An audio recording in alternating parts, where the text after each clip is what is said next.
bây giờ mình lắp tục làm ai ní hột của cô ini cả ini ní viên chào cho anh phải đâu của កាត់សិនទៅចាំយើង select ទៀតទៅនៅយើង select ទៀតណា មើលទុកវាទៅអាណារៀងធំទុកដល់ពេលវាអាណារៀងអន់កាត់ចោលបាទតទៀតណាយើងមិនចេះទុកកាត់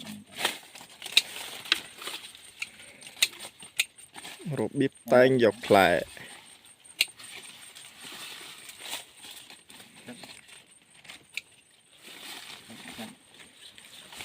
ní hột của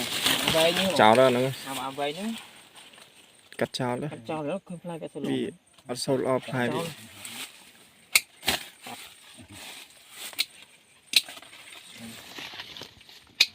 lên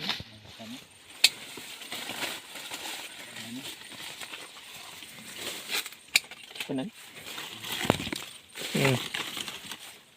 មកទៀត នៅអូស្ត្រាលីកាលណាផ្លែវាកាត់អស់លីងដែរ អូ មានឆ្នាំគេមករួមអានេះព្រោះហើយវាផ្លែធំហើយវាលាស់ឡើងវិញ ô នៅអូស្ត្រាលី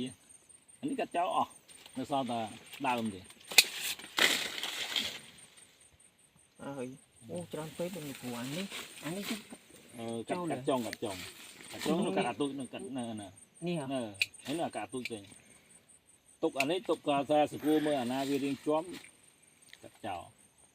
ពេលវាកងចឹងអត់បញ្ហា អត់អីអត់បញ្ហា